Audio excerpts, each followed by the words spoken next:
Provai e vede, histórias de fé e fidelidade. O grande conflito. Imagine estar nesse local há mais de 100 anos, quando um ciclista evangelista da literatura adventista entra em cena. Ele não tem ideia de que um dia sua visita a esta pequena cidade afetaria milhares de vidas e alcançaria os arredores do mundo. Estou perto de Ogoura, uma cidade agrícola a pouco mais de 200 milhas a oeste de Sydney, Austrália. Na década de 1890, um evangelista de literatura chamado Philip Rick pedalou sua bicicleta por este caminho.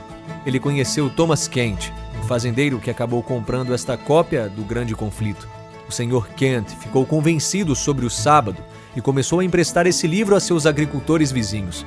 Ele não conhecia ninguém que guardava o sábado, mas escreveu aos editores do livro e eles falaram sobre uma reunião de grupo em Sydney.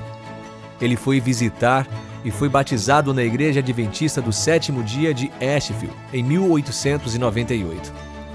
Quando Thomas voltou para casa em Ogoura, ele reuniu outras famílias e começou uma igreja em sua casa. Mais tarde, eles construíram esta igreja de mud brick, que não está mais em uso. Philip Rick mal sabia qual seria o impacto de vender esse livro único. O legado desse pequeno grupo de agricultores na Igreja Adventista do Sétimo Dia na Austrália e em todo o mundo tem sido profunda. Seus descendentes incluíram mais de 100 trabalhadores denominacionais, pastores, educadores, administradores e missionários no Pacífico Sul e em todo o mundo. As igrejas foram plantadas e milhares chegaram à igreja através de seu ministério. Eu só quero agradecer a Deus que Philip Rick, há mais de 100 anos, pegou sua bicicleta e saiu no meio do nada e compartilhou a adorável mensagem de Jesus com um fazendeiro, Tom Kent. Veja bem, esse fazendeiro era avô do meu avô. E hoje, um pequeno grupo de nós vai iniciar um percurso de bicicleta de Washington, D.C., para St. Louis, em homenagem a Philip Rick e seu adorável ministério. E vamos compartilhar ao longo do caminho a literatura adventista. Coloquei meses e anos de trabalho duro com o Grande Conflito e sabia que estava plantando sementes que um dia dariam frutos. Nossa alegria agora não vai se comparar à alegria que sentiremos quando encontrarmos no reino de Deus aqueles para quem trabalhamos.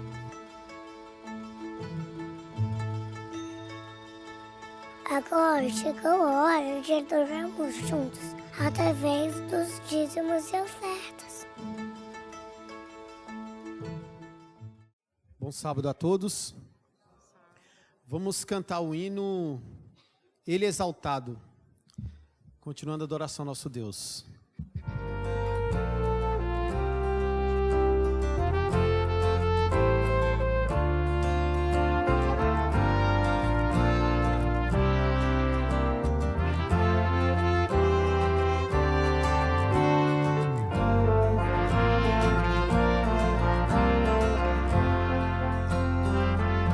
Louvemos. Ele exaltado, Rei exaltado nos céus, eu louvarei. Ele exaltado, para sempre exaltado o seu nome, louvarei. Ele é o Senhor, sua verdade vai sempre reinar.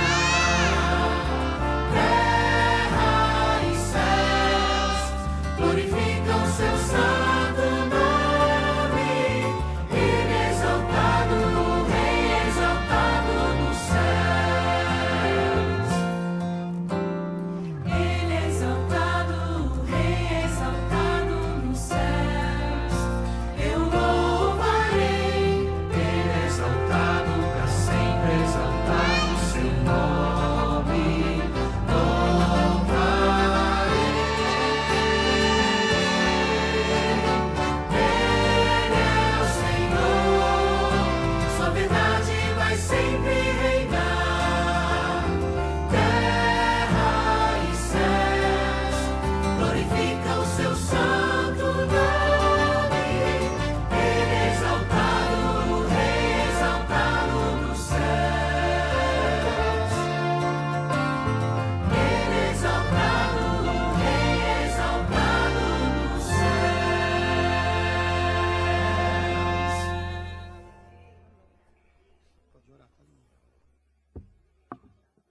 Oremos.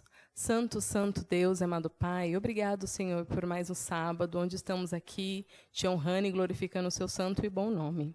Obrigada, Senhor, pelos dízimos e pelas ofertas, Senhor, que eles cheguem onde tenha que chegar e ajude, Senhor, onde tenha que ajudar, que o Senhor possa, Senhor, abençoar grandemente os adoradores e os doadores. Obrigado por tudo, sejam agora com a segunda hora do culto, que o seu nome seja louvado, em nome de Jesus Cristo, amém.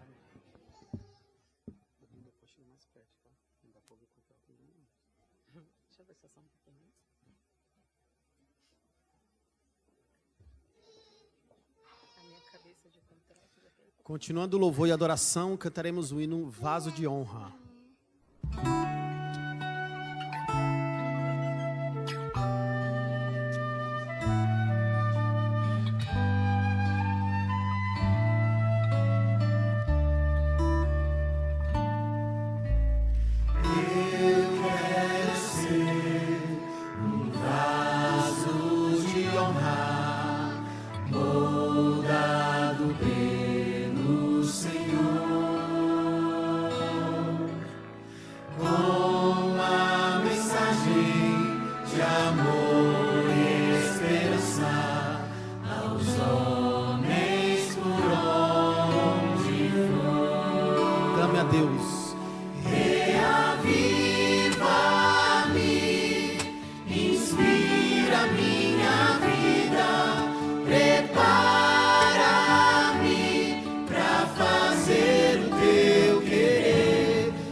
Toque em minhas mãos.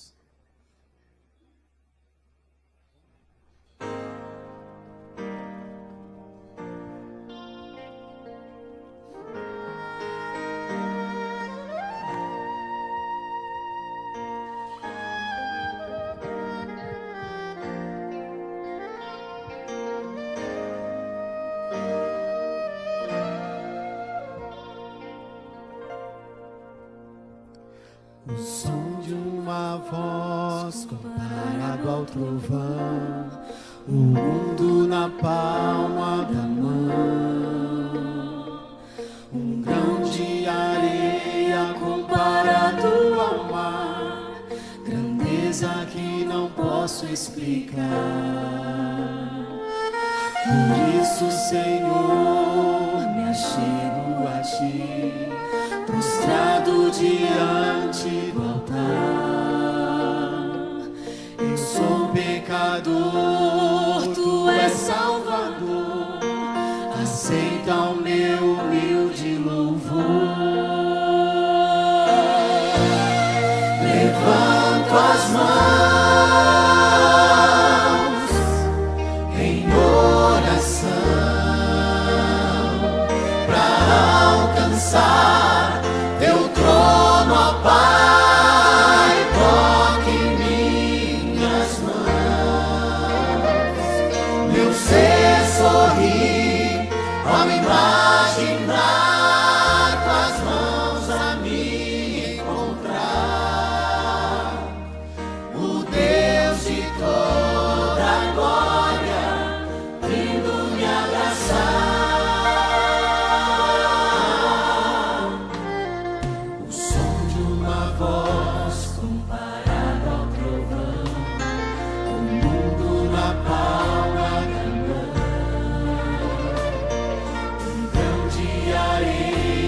comparado ao mar, grandeza que não posso explicar. Por isso, Senhor, me achego a Ti, prostrado diante do altar. Eu sou pecador, Tu és Salvador, aceita o meu humilde louvor. Clame ao nosso Deus neste momento com sua voz bem forte. Levanto as mãos em oração para alcançar Teu trono, ó Pai. Toque em mim minhas mãos, meu ser sorrir ao imaginar Tuas mãos a me encontrar. O Deus de toda a glória vindo me abraçar.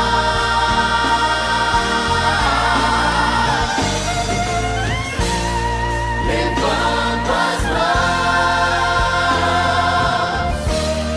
em oração para alcançar Teu trono, ó Pai. Toque em minhas mãos, meu ser sorrir ao imaginar Tuas mãos a me encontrar. O Deus de toda a glória vindo me abraçar.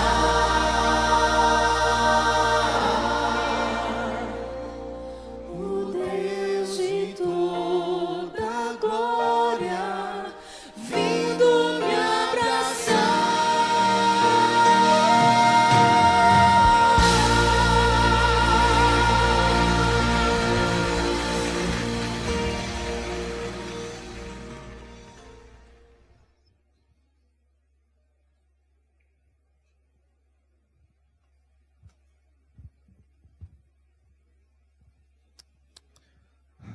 Feliz sábado.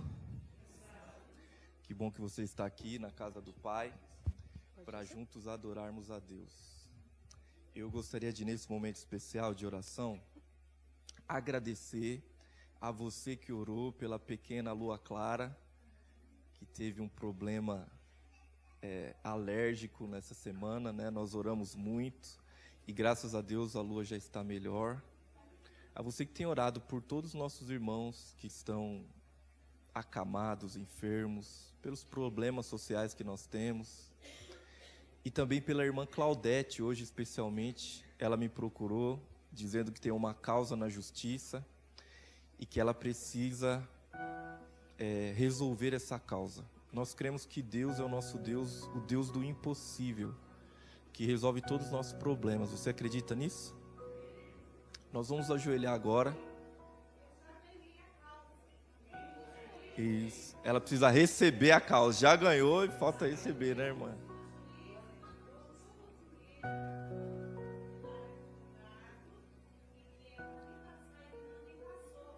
Exatamente.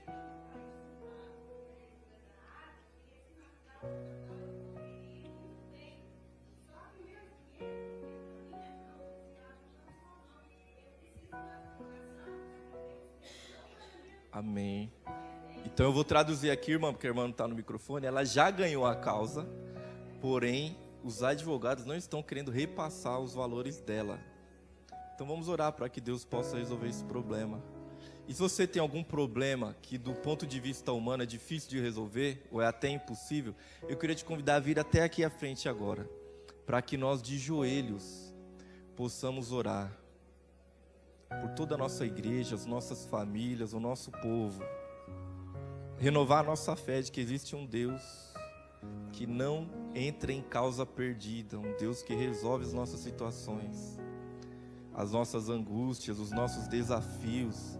Esse é o momento de nos prostrarmos aos pés desse Deus, que pode resolver os nossos problemas, sarar as nossas feridas. Pode vir aqui, ó, por favor, irmãos.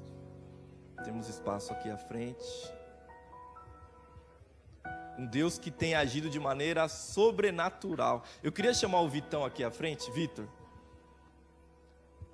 Deus mandou eu falar, então eu vou fazer. O Vitor me contou um testemunho esses dias, irmão Noel. E eu gostaria que você contasse de maneira bem rápida o testemunho aqui. Pode ser, Vitor? Bom, meu nome é Vitor, como o Binho disse. E o testemunho que eu contei, eu acho que para poucas pessoas, é que eu acho que eu nem nós estamos aqui temos dimensão da transmissão. Minha mãe, eu acho que no domingo, eu estava voltando da igreja, e minha mãe, ela me chamou de uma forma meio, não sei se rude ou se eu entendi como rude, mas ela veio chamando minha atenção e ela falou: "Isso é muito especial na igreja". E a tia Lu também tinha falado isso já há um tempo para mim, em particular. E minha mãe, ela disse que um paciente dela estava assistindo a nossa live e ele tinha se acidentado de moto e a namorada dele tinha virado desbravadora por causa dele e ele estava tomando a sua decisão ainda. Minha mãe, ela não pegou o nome dele, nem eu sei quem ele é, mas eu acho que depois daquele dia que ela contou pra mim essa história, a minha percepção de missão, de igreja mudou completamente. Vocês entenderam? O Vitão é o nosso líder ali da transmissão. E às vezes a gente faz algumas coisas e não percebe resultado, não é? Nossa, mas a gente está transmitindo o culto aqui e o que está acontecendo? E a irmã Sueli, cuidando de um paciente, ele disse: "Você é adventista? Sou de que lugar? De Poá? Mas eu assisto a live de vocês, eu assisto os cultos de vocês." E é uma pessoa que já está tomando a decisão ao lado de Deus, a namorada dele já é desbravadora, e a gente não sabe nem o nome dessa pessoa. O Espírito tem soprado, ele age como ele quer, onde ele quer, da forma como ele quer. Nós só precisamos, irmãos, continuar acreditando nesse Deus que é o Deus do impossível. Vamos ajoelhar?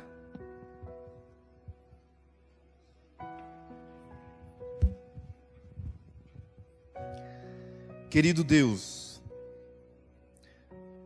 nós estamos aqui de joelhos na Tua presença, reconhecendo o quão pequenos, o quão limitados nós somos, mas também reconhecendo o quão grande, o quão poderoso e maravilhoso o Senhor é.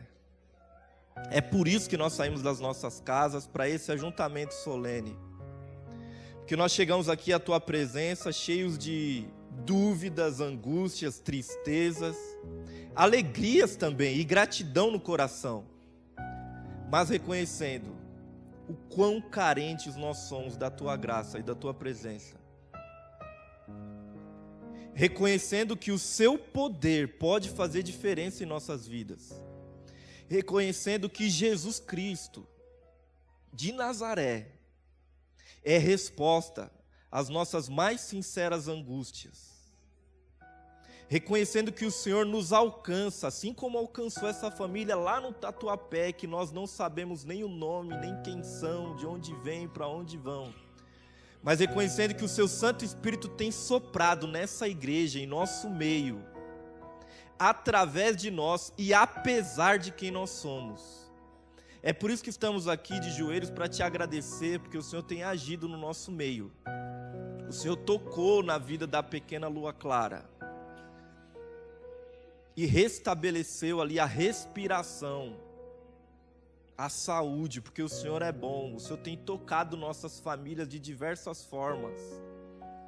O Senhor tem sido bom e nos perdoa porque nós temos dificuldade de enxergar isso.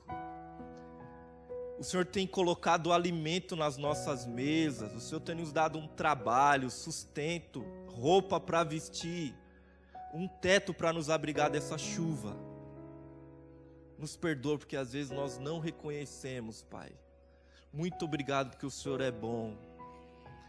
Mas o Senhor sabe que enquanto estivermos aqui nessa terra, nós também teremos grandes desafios, lutas, necessidades. E muitos de nós estão aqui ajoelhados, crendo que o Senhor supre todas as nossas necessidades. A irmã Claudete se ajoelha aqui te pedindo justiça.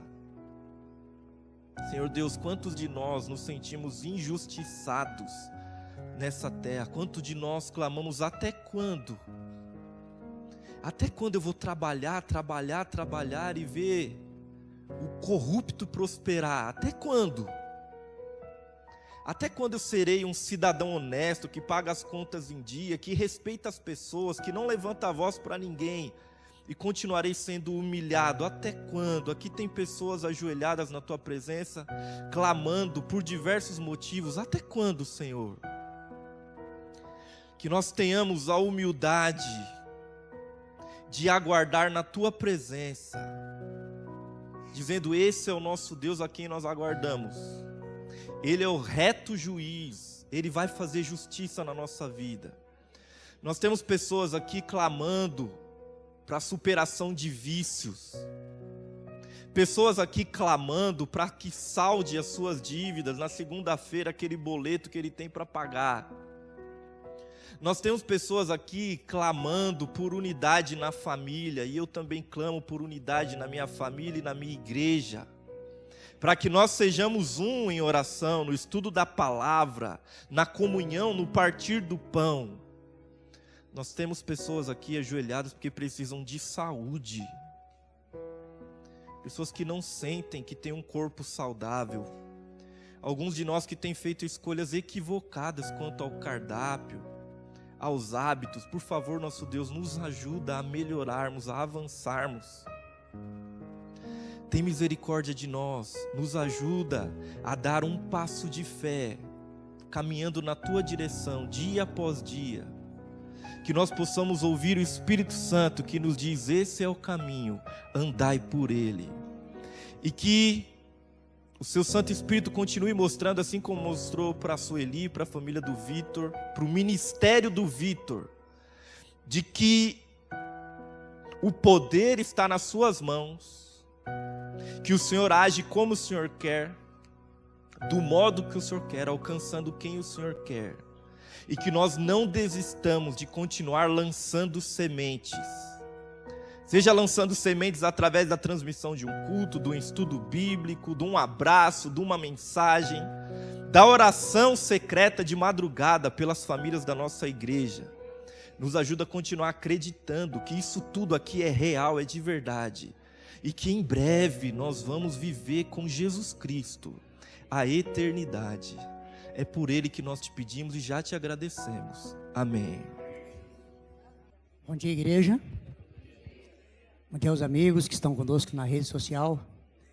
Uma alegria podermos estar reunidos nesta manhã de sábado para estudarmos a palavra de Deus. Seu Santo Espírito possa estar conosco, continuando, desde a escola sabatina, dando vigor espiritual que cada um de nós necessitamos. Convido a igreja para abrir a palavra de Deus no Evangelho de São Mateus, no capítulo 16, versos 24 a 26. São Mateus, capítulo 16, versos 24 a 26.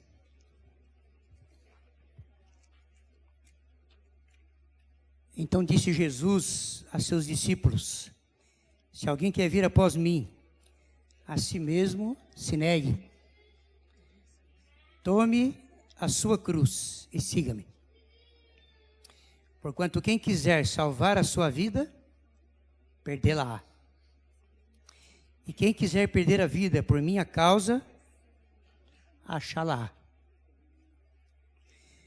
Pois que aproveitará o homem se ganhar o mundo inteiro e perder a sua alma?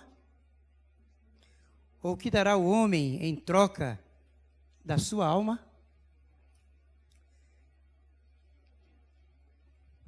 Nosso velho mundo jaz no maligno, disse já o apóstolo. Um mundo deteriorado, aguardando, meio agoniado, aguardando aí os últimos momentos. os acontecimentos finais e o retorno do nosso Senhor Jesus Cristo.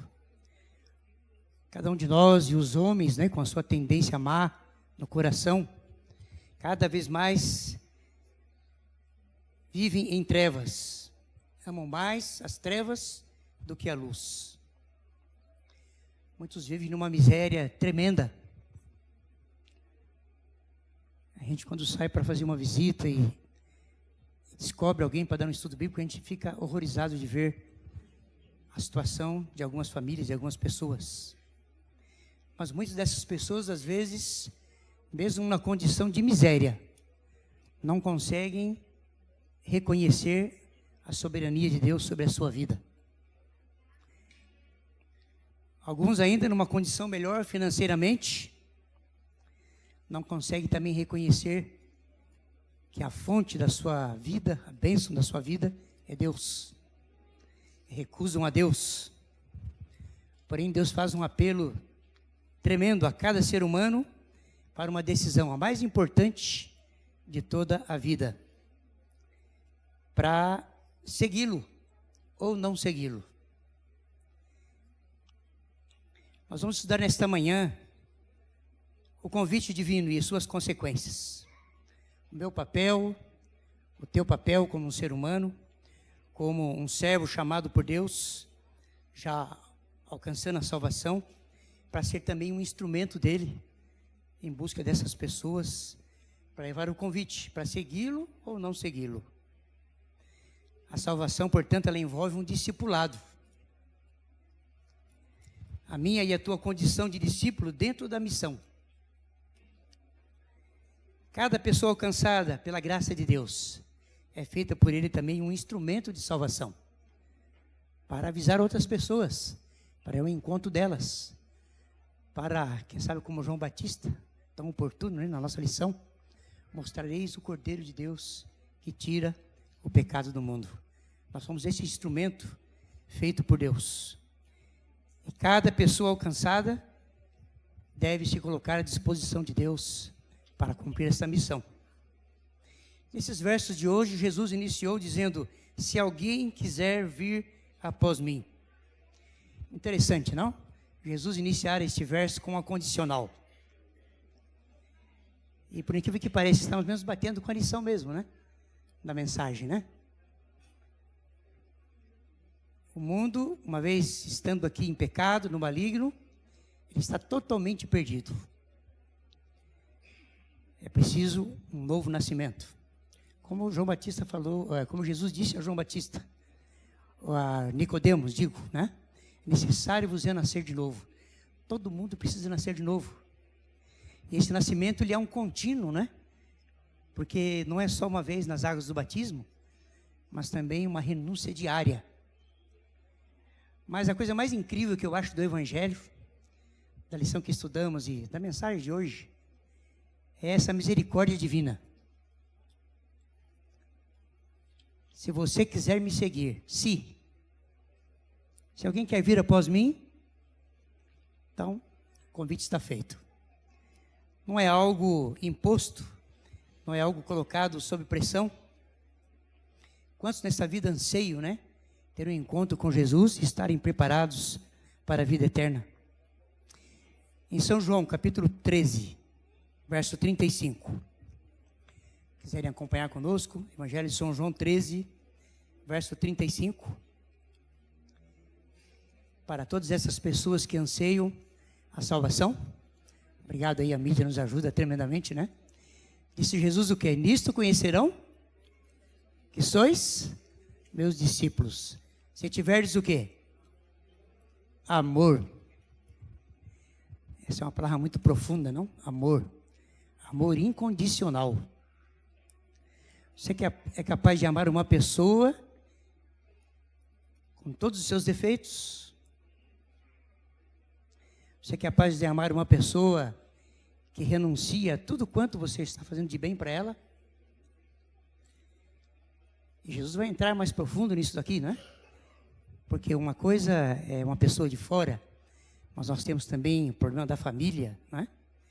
Mas olha a palavra de Jesus, amor. O mundo vai conhecer que eu e você somos discípulos de Cristo pelo amor que nós demonstrarmos a eles. Essa segunda parte que lemos aqui de Mateus 16, né? Verso 24 em diante, Jesus logo em seguida disse: renuncie a si mesmo. Particularmente eu acho que esta é a parte mais difícil do Evangelho. Renúncia. Estou com 69 anos, beirando já os 70, né? Daqui a pouquinho eu estou passando o bastão. E toda a minha vida é uma vida de luta por renúncias. Eu agradeço a Deus quando eu olho para trás e vejo muitas renúncias que já fiz na minha vida, e agradecer a Deus porque estou vivo, com saúde, sendo um servo dele. Mas graças a muitas renúncias que fiz. Se eu tivesse um ou outro vício comum da vida, eu não estaria mais vivo hoje. Eu já contei um dia aqui, quando eu vim aqui, eu já falei aqui num sermão. Neste ano ainda, quando nós somos... Eu tenho asma brônquica. Quem tem sabe o que é isso. Em qualquer momento pode vir a crise. E eu fiz um exame recente, ainda nesse ano, quando eu levei o laudo, né, de sopro, né? Quando eu levei o laudo para o médico, pneumo, ele olhou assim, ele olhou para mim, mas como assim? Estou repetindo isso aqui porque alguns talvez não ouviram esse testemunho. Ele disse: olha, esse quadro, eu falei: por que, doutor? Esse quadro que está seu aqui, eu vou dizer para o senhor que pacientes, muito menos do que está aqui, já estão deitados, contínuos numa cama, com um tubo de oxigênio do lado. Ou, no mínimo, numa cadeira de roda. Eu falei: mas eu estou correndo ainda, estou jogando bola, estou... Então, continue correndo, continue, porque isso está salvando você. Aí eu fui inteirar um pouquinho mais e disse: você está com 30% da capacidade respiratória. Bom, alguns vão entender porque às vezes eu corto a palavra, né? A gente busca fôlego para completar uma palavra. 30% da capacidade respiratória. Nunca bebi, nunca fumei, nunca tive vício nenhum aí. Eu sempre digo a Deus: se eu tivesse um só desses vícios, eu não estaria vivo mais. Estaria morto. Mas o quadro que nós encontramos no mundo é de pessoas, às vezes, nessas situações, e ainda não reconhecem a pessoa divina atuando na sua vida. Mesmo naqueles momentos difíceis de dor, no leito de dor, como está. Jesus diz: renuncie a si mesmo. A renúncia é algo tão profundo na vida. Ela tem que ver com um monte de coisas. Mas eu gostaria que você me acompanhasse aí, Lucas 14, 26. Jesus dá aí alguns detalhes, né? Aqui em Lucas 14, 26. Algumas coisas interessantes que ele diz que eu e você precisamos na renúncia. Obrigado, mídia aí, muito bom. Olha, se alguém quer vir após mim, né? Primeira coisa, aborrecer o seu pai. Você já aborreceu o seu pai? Você tem aborrecido o seu pai? Porque você vive a vida, a fé adventista. Seu pai não concorda, seu pai não aceita. E você aborrece o seu pai porque ele não aceita a mensagem e não aceita o seu testemunho diante dele. Como Jesus me manda aborrecer o meu pai se eu não quiser segui-lo? Aquele que não aborrecer a mãe também não vai ser meu discípulo. E ele segue aí filhos, irmãos, irmãs, e ainda o que? A sua própria vida. Essa é a parte principal que eu iniciei o sermão, né? A renúncia própria, da minha própria vida. Algo profundo, gente. Não pode ser meu discípulo. Que coisa tremenda. Jesus, numa oportunidade, foi mais profundo nesse sentido. E eu quero convidar os irmãos também para abrirem ainda aí a palavra de Deus em Mateus 10, verso 34 a 39. Nós vamos ficar só na Bíblia hoje mesmo, porque é a palavra.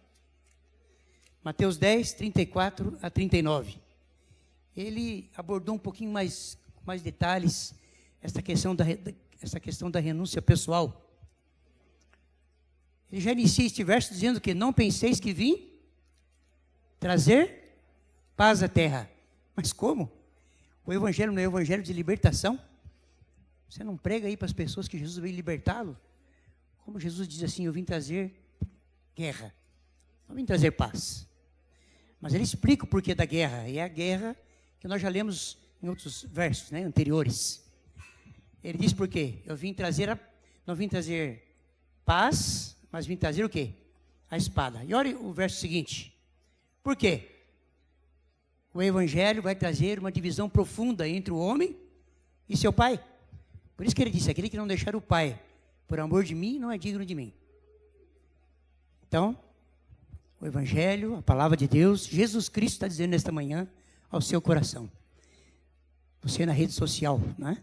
Se porventura o seu pai tem impedido você de ser um cristão, ser um filho de Deus, Jesus está dizendo, eu vim trazer essa divisão mesmo.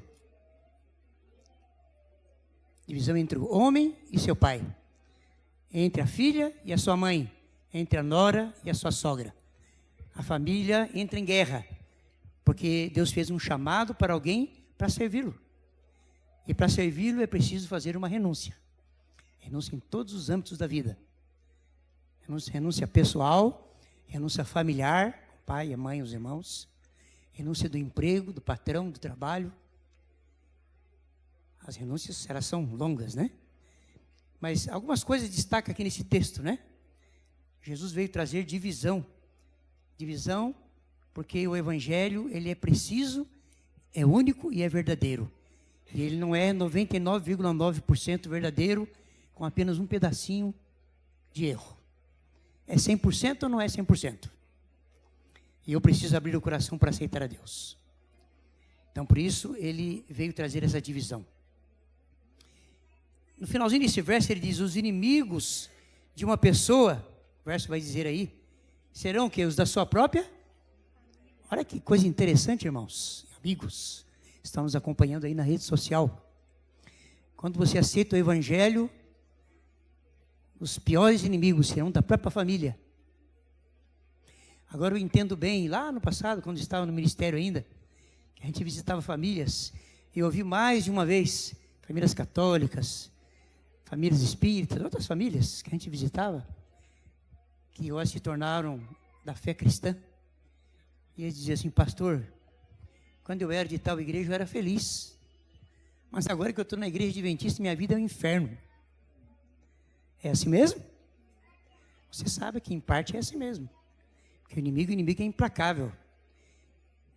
E Jesus, se você segue a Jesus, e ele odeia Jesus, já odiou, continua odiando, vai odiar você também. É por isso que na família vão te odiar também. Não há acordo. Coisa tremenda, não? Então, Jesus diz, quem ama mais a um desses entes queridos, mais do que a mim mesmo, essa pessoa não é digna de mim.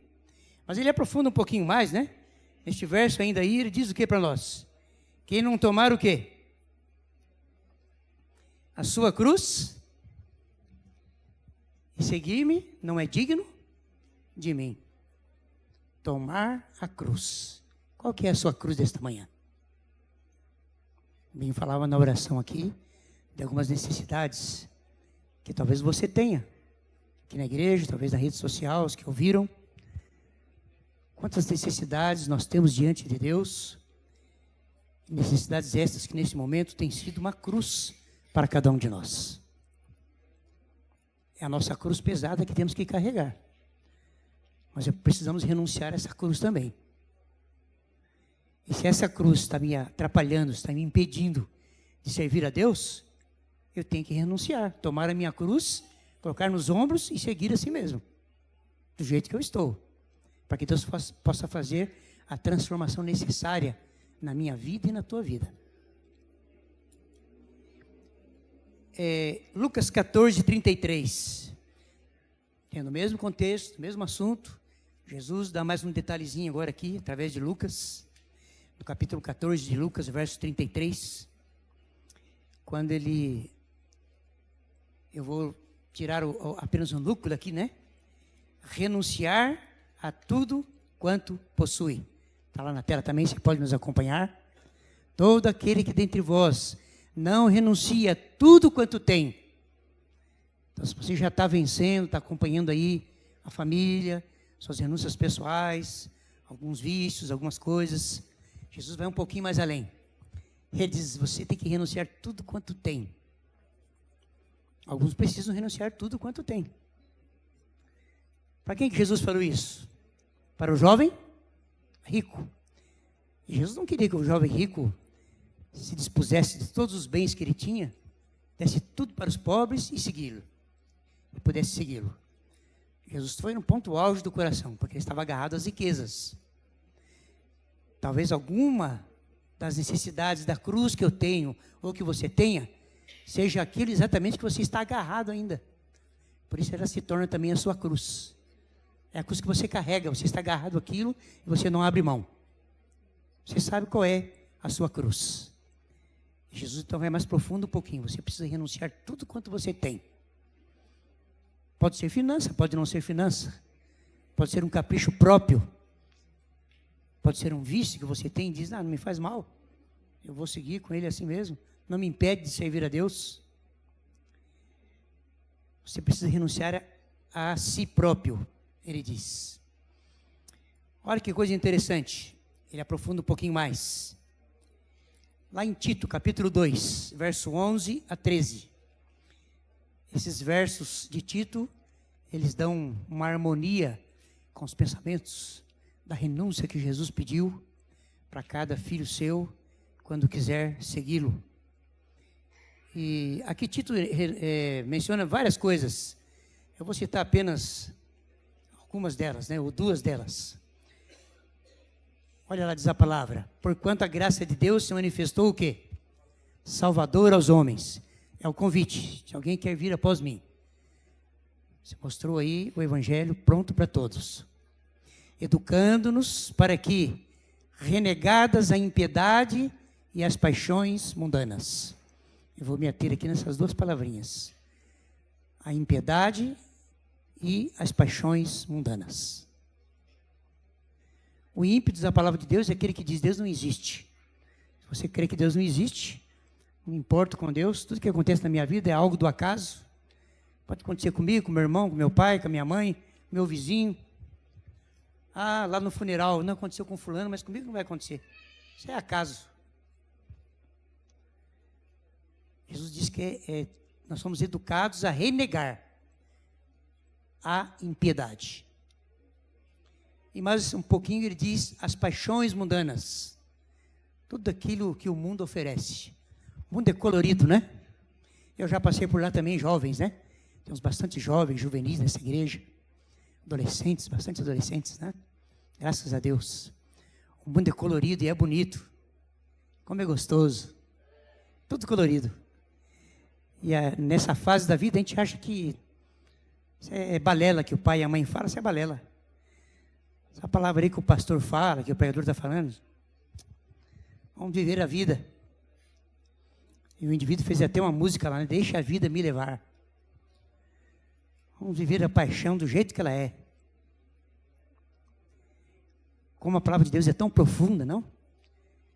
Para seguir a Jesus, nas renúncias, ele diz, você precisa negar a impiedade e as paixões mundanas, para que possa viver num presente século uma vida sensata, justa e impiedosamente.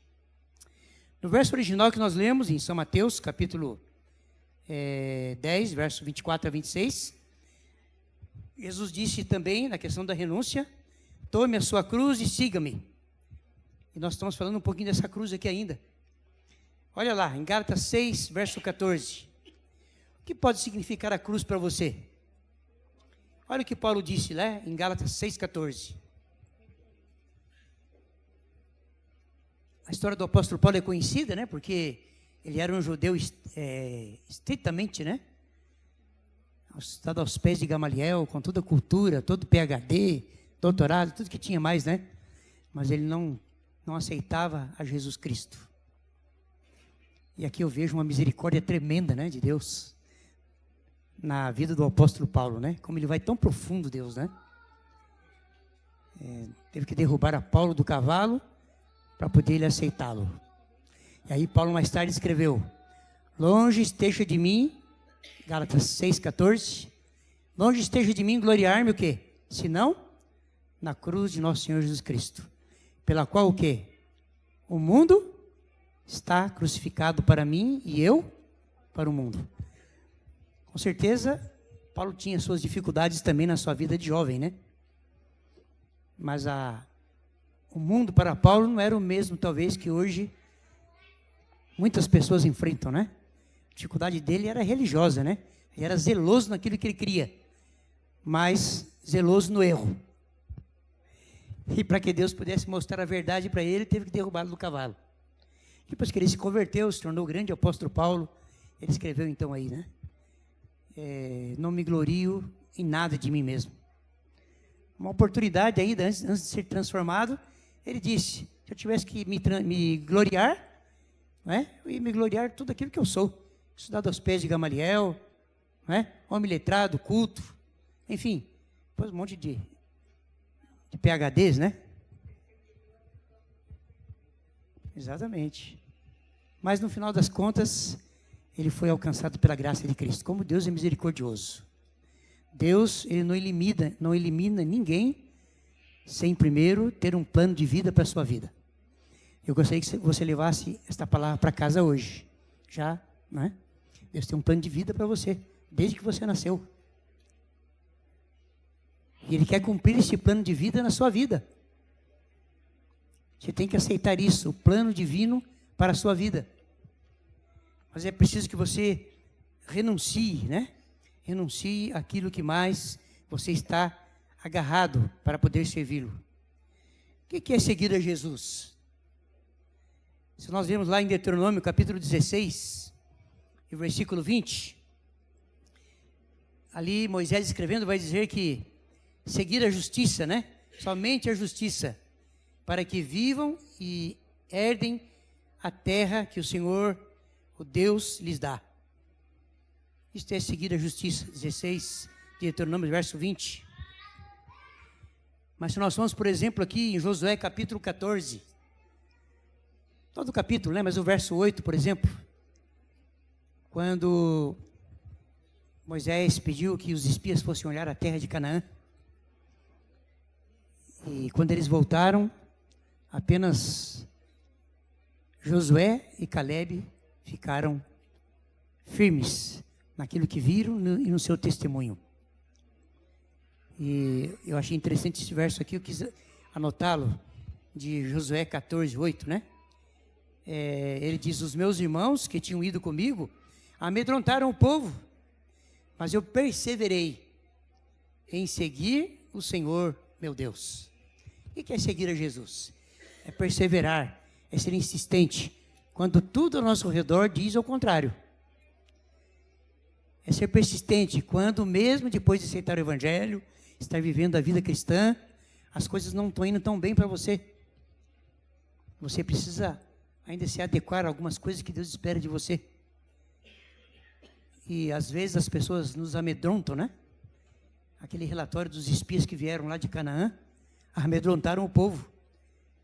Josué desconsiderou aquilo e disse, eu vou continuar seguindo o meu Deus.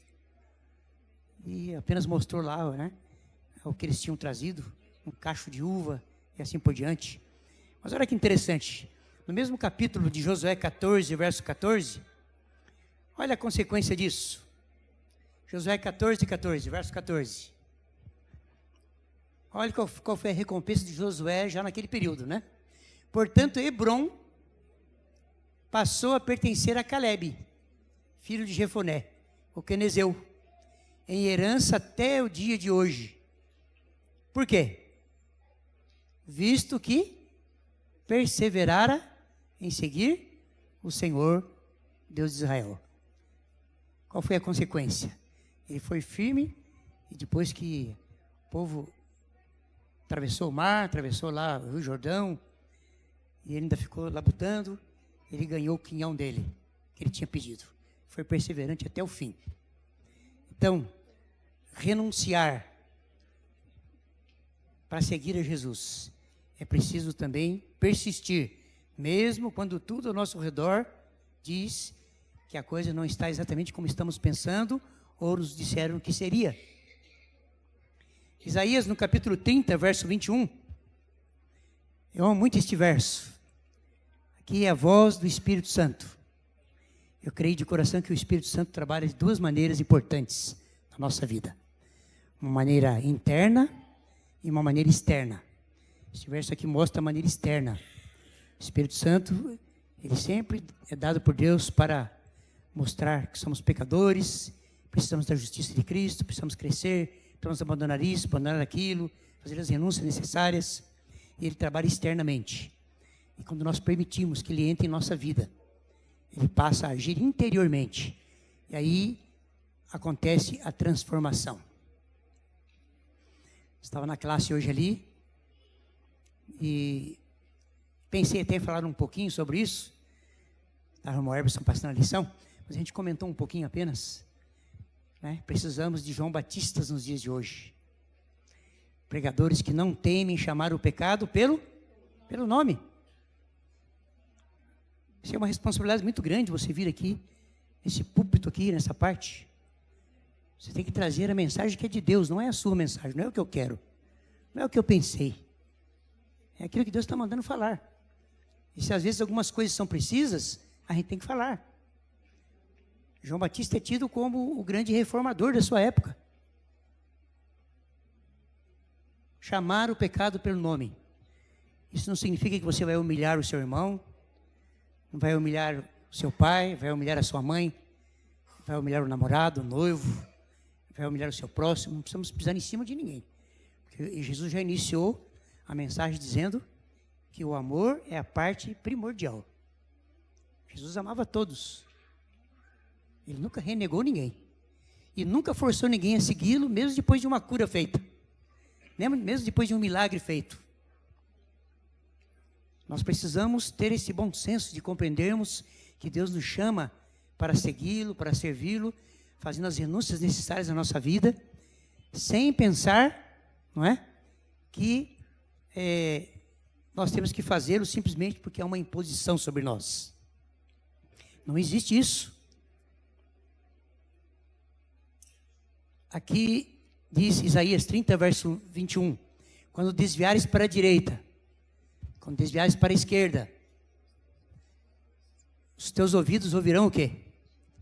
Uma voz que dirá o quê? Este é o caminho, andai nele, sem vos desviares nem para a direita, nem para a esquerda. Uma oportunidade, um professor pegou um giz, naquela época giz ainda, né? Acho que nem usa mais hoje. Ele pegou um giz e traçou uma linhazinha na parede assim, né? Uma linhazinha tênue, bem fininha. Ele disse, olha, toda linha tem a extrema direita e a extrema esquerda. Isso me chama muita atenção, né? Pode traçar num papel aí uma linha bem fininha assim, caneta bem fina, né?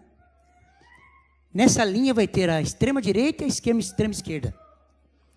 Se nós fôssemos transformar nisso aqui hoje, seria a parede do lado esquerdo e a parede do lado direito. Então, neste ponto aqui, eu posso ir até aqui, não é? Não sei se vai dar aqui alguma diferença. Você bate aqui e vai até lá e bate lá. É isso que o Isaías está falando aqui, olha. O Espírito Santo fala. Você tem um limite para você trilhar aqui, ó. Você sempre vai ouvir a voz de Deus falando com você. Se você for muito para o lado esquerdo, muito para o lado direito, você vai ouvir uma voz dizendo, olha, volte, este é o caminho, andai por ele, sem vos desviar, nem para a direita, nem para a esquerda. Mas o problema da extrema é você atravessar. Este é o problema. A linha divisória. Mas olha que interessante. Deus usa a sua voz para falar conosco.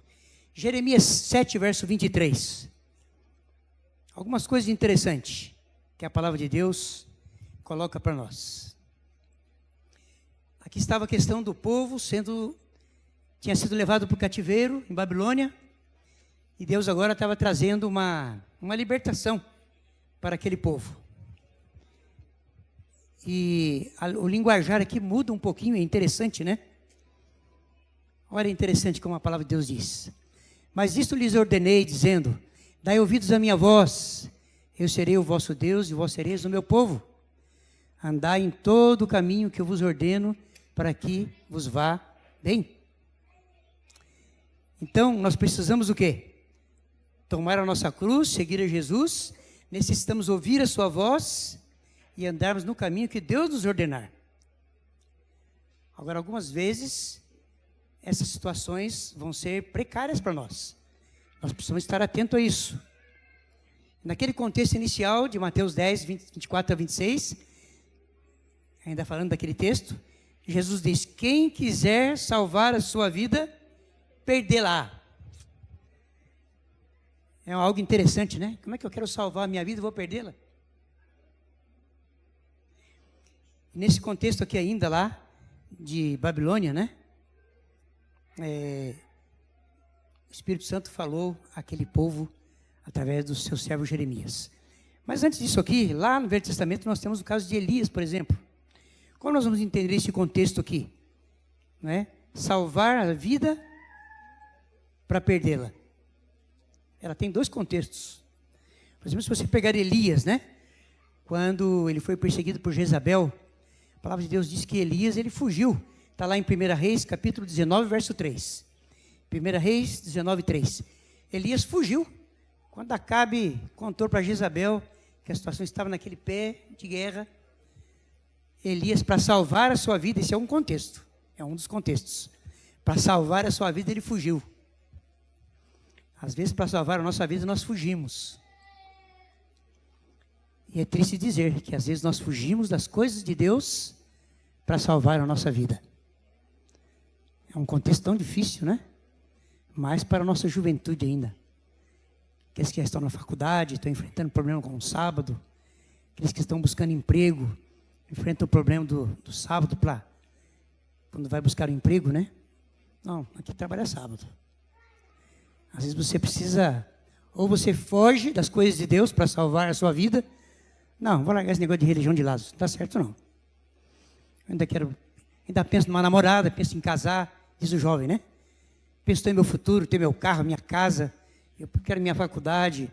Não, eu abandono a Deus e vou salvar a minha vida. É um contexto. Elias, naquele momento, estava fugindo da perseguição para salvar a sua vida. E ele entrou numa caverna. Vocês conhecem a história depois, né? Que Deus veio e tirou Elias de lá. Tinha ainda uma população inteira ainda para Elias cuidar.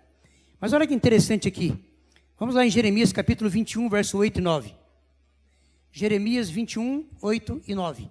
Aqui sim nós estamos num contexto agora de volta lá para a Babilônia. O povo estava em cativeiro e agora vem um outro contexto de salvar a vida. Olha que interessante. Deus mandou o profeta falar para o povo.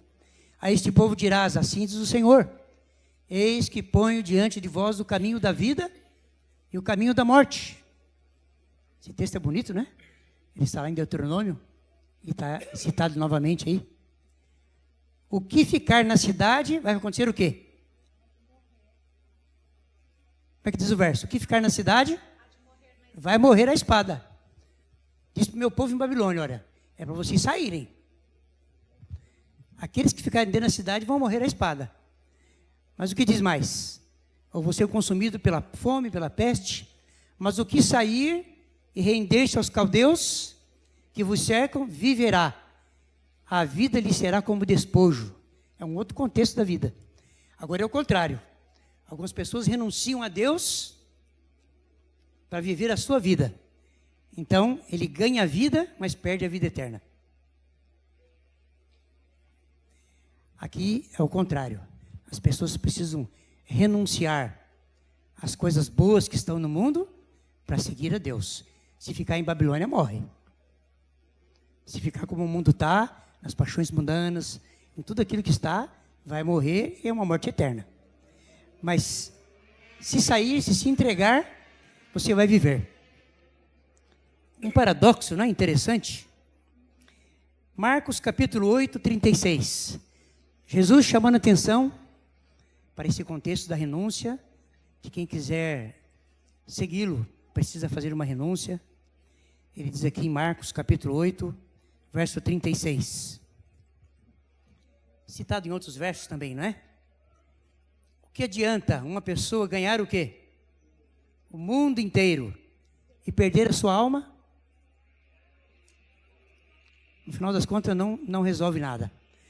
Nós temos visto agora, nesses últimos dias, muitas mortes de pessoas que já foram ídolos na sociedade, né? Que alcançaram troféus, alcançaram posições e assim por diante. E na palavra de Jesus, num outro contexto, ele diz, já receberam a sua recompensa. A glória foi aqui, já receberam. É lógico que o juízo cabe a Deus, né? Não cabe a mim, não cabe a você. Mas as pessoas que se agarram a este mundo, né? Para viver toda a glória deste mundo, renuncia a Deus, para viver as coisas de Deus, as coisas do mundo, eles vão ter a sua glória. Deus não impede. Vão alcançar bens, vitórias, posições, mas é só aquilo. Depois vai para a sepultura. Para lá não pode levar troféu, não pode levar o carro, não pode levar a mansão, não pode levar toda a sua graduação que conquistou. Está tudo perdido, tudo vai para a sepultura. Então esse de Jesus, ele perdeu, ele renunciou a Jesus Cristo para ganhar a vida. Mas ao ganhar a vida aqui, ele perdeu a eterna. Mas louvado seja aquele que renunciou à sua vida para aceitar a de Jesus Cristo. Ele perdeu muitas coisas deste mundo, mas ele terá certeza da vida eterna. Então, escolher o caminho que queremos, independentemente da voz divina, da orientação de Deus, mostrando o caminho que temos que seguir, não é? Pode salvar a nossa vida para a vida eterna. Se não dermos ouvido, vamos fazer a renúncia ao contrário. Então alcançaremos tudo aqui, mas teremos perdido a vida eterna. Qual é a minha posição e a sua posição diante de tudo isso que Deus colocou? Deus colocou a salvação neste mundo como um muro de proteção. Salvação é um muro de proteção para aqueles que servem a Deus. E quando Deus me conquistou para a salvação, Ele fez de mim um instrumento seu. Ele fez de mim um soldado que estava lá, né, para avisar quando o inimigo vem se aproximando. Eu preciso alertar as pessoas. E eu quero ler com os amigos aqui, os irmãos também, não é? Ezequiel, no capítulo 33. Esses versos me chamam muita atenção também, não é?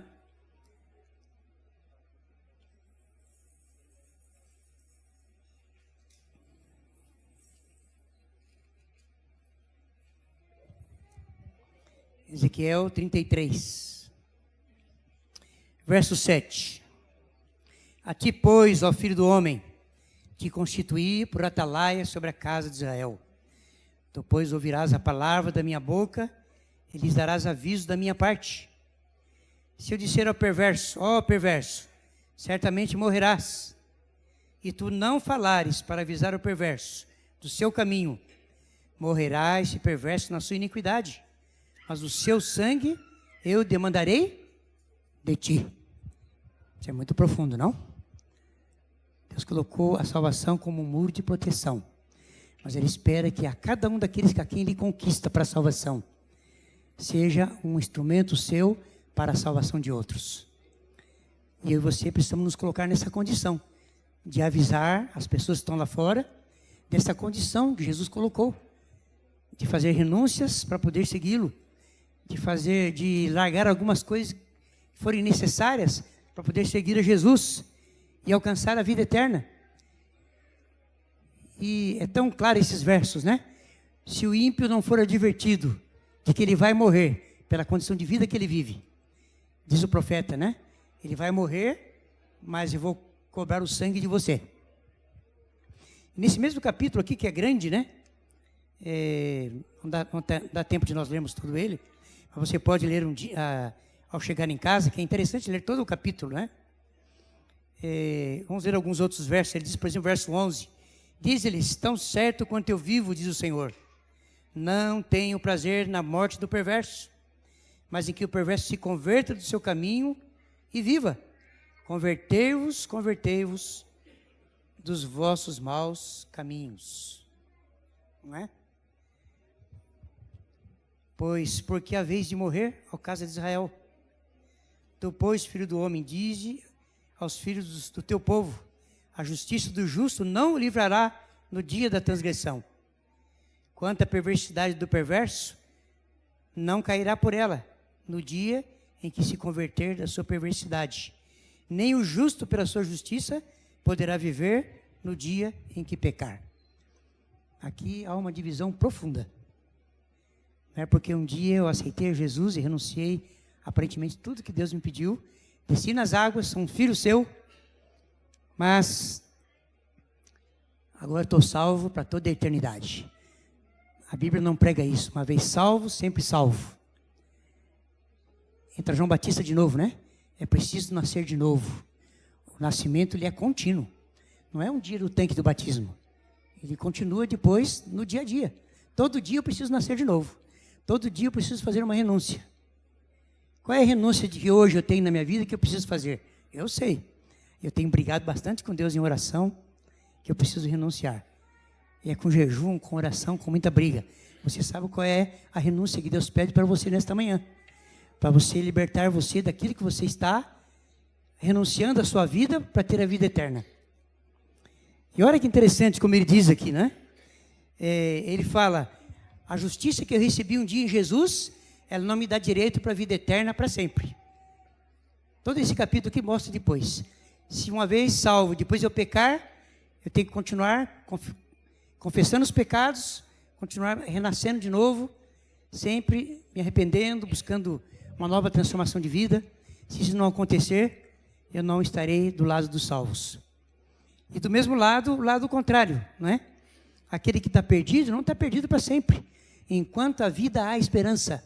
Essa é a palavra mais bonita da vida, irmãos.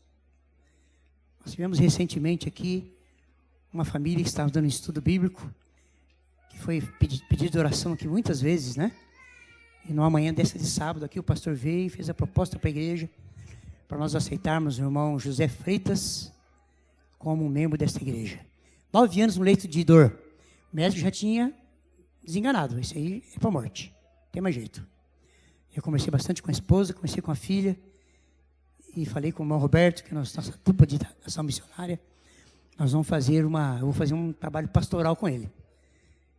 E chamei a esposa do lado da filha e falei, eu vou fazer um apelo ao coração dele. Nos estudos agora que nós vamos trazendo daqui por diante, eu vou apelar ao coração direto dele. Você já sabe como esposa, você já sabe como filha, que ele já está designado para a morte. Então vocês não estranhem as palavras que eu vou usar. E nós preparamos aquele senhor para a morte. Muito difícil. Eu fiz esse estudo com ele na quarta-feira. O estudo exatamente foi estudo sobre o plano de redenção, sobre o santuário celestial. E ali eu fiz apelo direto para o coração da esposa, para o coração da filha, para o coração do pai. Preparamos ele. Isso foi na quarta-feira. No sábado, o pastor, a igreja aceitou ele como membro aqui. Quando foi no finalzinho do sábado para domingo, ele faleceu. Não compete a mim dizer se vai estar salvo ou vai estar perdido. Isso é com ele e Deus. Nós o preparamos para que Deus trabalhasse no seu coração, entregasse a vida, as renúncias, tudo que tinha e não tinha, e entregasse a vida nas mãos de Deus. Descansasse do sofrimento. E ele descansou. Então, irmãos, nenhum dos dois lados são contínuos nesta vida. Você um dia foi salvo por Jesus na cruz do Calvário. Você o aceitou como salvador pessoal, desceu nas águas batismais. Você foi feito um instrumento dele. Você está na fé cristã, está seguindo essa fé. Mas ela não te dá direito à vida eterna, se não você continuar renunciando à vida. Não continuar eliminando tudo aquilo que impede a salvação. E para aquele que está vivo, ainda há oportunidade. Enquanto há fôlego de vida, há oportunidade de salvação. Agora, aqueles que já desceram à sepultura, sem terem dado uma decisão ao lado de Cristo, com o coração aberto, não vão realmente conseguir a transformação do seu ser. É preciso que haja uma continuidade. Então, a mensagem desta manhã, ela apela, como Jesus colocou, para uma renúncia contínua na nossa vida. Renunciar pai, mãe, irmãos, irmãs, esposa, renunciar o trabalho, se for possível, renunciar o estado da sociedade, uma renúncia pessoal, caprichosa que eu possa ter para seguir a Jesus. Eu tenho 2 opções. Jesus colocou para mim e para você nesta manhã. Eis que eu ponho diante de vocês o caminho da vida e o caminho da morte. É os 2 extremos. Você tem um limite para andar aqui. Você precisa fazer uma renúncia. Você escolher o caminho da vida, precisa continuar firme nele, perseverante, todos os dias, até que você desça à sepultura e as boas obras te acompanhem. Se você escolher o lado contrário, Você vai viver a vida que você quer, as paixões mundanas, as coisas desta vida, né, as posições, os status. Mas ao final, vai para a sepultura, as obras também vão te acompanhar, e você terá com certeza, conforme a palavra de Deus, a perdição eterna. Só tem 2 caminhos, vida eterna e morte eterna. Eu preciso escolher. Dentro desse chamado de Jesus, está a renúncia que eu e você precisamos fazer. Em todos os sentidos da vida. O meu clamor nesta manhã e a minha oração a Deus é que cada um de nós abramos o nosso coração, nós que já conhecemos o Evangelho, em gratidão a Deus pela libertação que Ele fez de cada um de nós para aquilo que somos hoje. Talvez alguns como eu sou de berço adventista, eu não tenho experiência do mundo. Eu nunca bebi, nunca fumei, nunca dancei, nunca experimentei droga, não sei o que é isso. Nunca bebi uma dosinha pequenininha para mim de cachaça para saber como é que era. Não sei. Talvez a minha experiência com Deus é diferente um pouquinho daquele que veio lá de fora. O Herberson conta direto aí a experiência dele, né? O João Lemar, que hoje não está aqui, né? Conta a experiência dele. Achei testemunhos aí. Talvez você que está sentado hoje aqui tenha esse testemunho. Quem você era antes de Cristo e agora, como o apóstolo Paulo. Então essas pessoas têm uma experiência mais profunda, porque já viveram o mundo, já viveram as paixões mundanas, já sabem o que é realmente tudo aquilo que a palavra de Deus apresenta, que é o mundo. E foram recolhidos para o rol do rebanho de Cristo. Mas há muitos lá fora ainda que não precisam dessa busca. E Deus quer fazer de mim e de você um instrumento seu. E eu queria terminar aqui, eu vou apenas mencionar Neemias capítulo 4. Esse capítulo todo aí, ele mostra algo interessante. Eu compartilho todo dia aí a palavra de Deus com os irmãos, e aqueles que têm vão encontrar aí, eu já citei, eu já publiquei isso aqui, não é? Mas eu quero ler alguma coisa interessante aqui, de Neemias capítulo 4. Está mais ou menos no contexto ainda do povo em cativeiro, né? Havia dado ordem para que o muro de Jerusalém, que estava derribado, fosse reconstruído. E eu coloquei hoje já de manhã para vocês aqui, no contexto bíblico, que a salvação foi colocada como um muro de proteção entre aqueles que não conhecem a Deus e os que conhecem a Deus. E o capítulo 4 de Neemias é interessante. Quando Deus fez o chamado ali para poder fazer a transformação, né, de novo para o povo judeu, que eles reconstruíssem os muros que estavam derribados.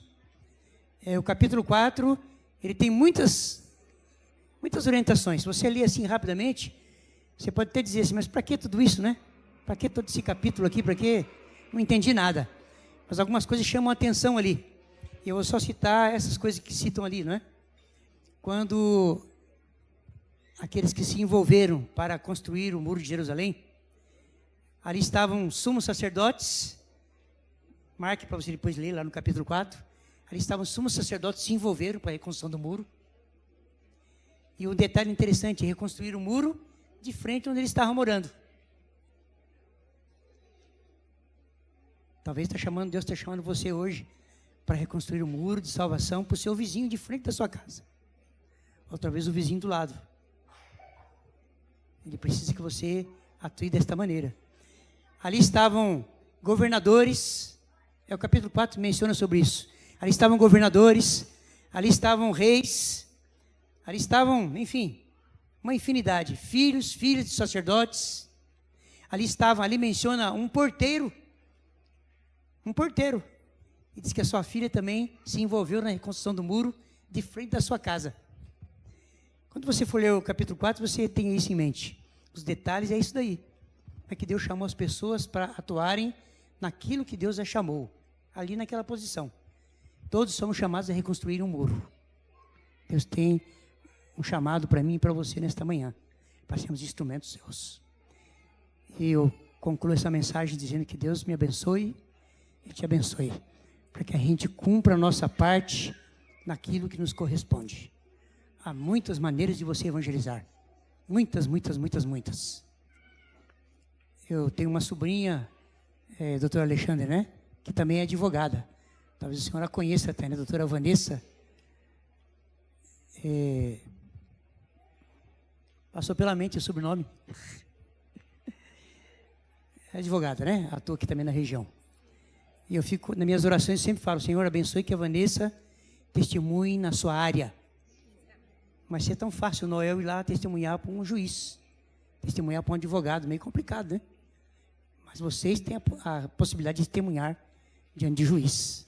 Que ela seja esse instrumento lá, né? O Alexandre tem essa oportunidade de testemunhar diante do juiz. Cada um na sua área. Você que é porteiro, você que é jardineiro, você que é mecânico, você que trabalha aí limpando o carro, você que é professora, você que é empregada doméstica, você que é patroa, onde você estiver, não perca a oportunidade. Eu não perco nenhuma oportunidade. Eu já perdi a conta de quantos grandes conflitos eu distribuí aqui, e 10 mandamentos, e eu estou andando pelo caminho, fico olhando as pessoas que vão e que vêm.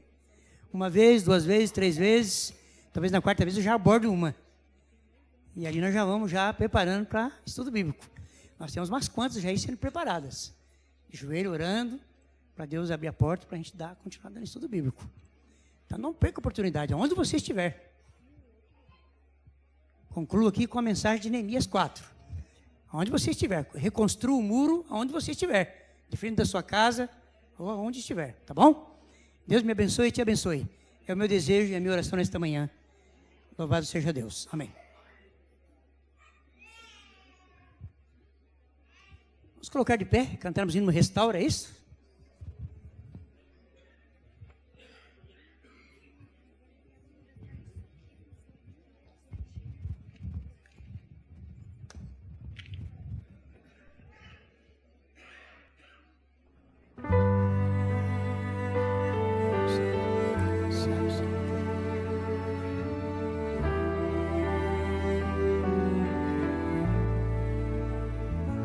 Restaura meu ser,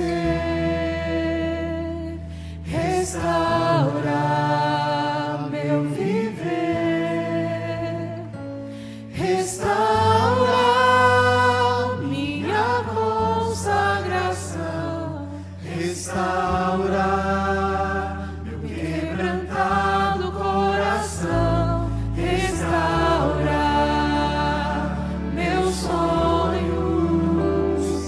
restaura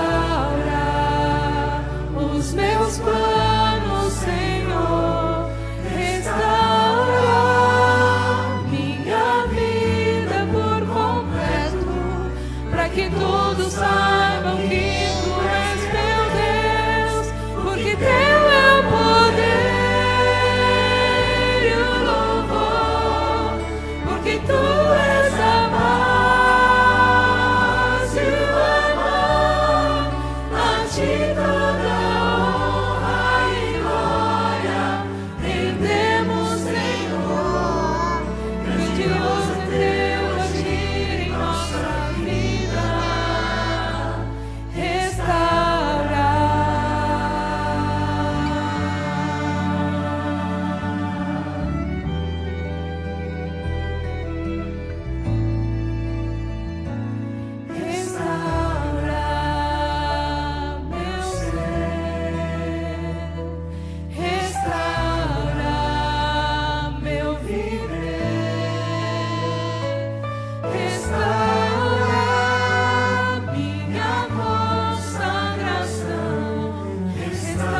Oremos a Deus. Pai bondoso que habita o mais alto dos céus. Louvado, bendito seja o teu santo nome. Nós agradecemos ao Senhor, porque na tua infinita misericórdia, um dia usaste um instrumento do Senhor para bater a porta do nosso lar e nos fazer servos teus. Agora, Deus, queremos continuar sendo instrumentos do Senhor para a salvação de muitas almas. E nesta manhã, teu Santo Espírito fale a cada um dos nossos membros que estão aqui. Fale aos nossos amigos que estão lá na rede social, ouvindo esta palavra, para que sintam um chamado do Senhor também, para renunciarem a tudo quanto for preciso, para seguirem as tuas pegadas. E uma vez renunciando, uma vez sendo servos do Senhor, se tornarem instrumentos para buscarem outros para a salvação eterna. Concede-nos esta graça, concede-nos o poder do teu Espírito, para continuarmos nascendo de novo cada dia, Pai, fazendo as renúncias necessárias, para que continuemos sendo instrumentos vivos nas tuas mãos. Esta graça nós te pedimos, em nome e por amor de nosso Senhor Jesus Cristo, e pelo poder do teu Santo Espírito. Amém, Pai.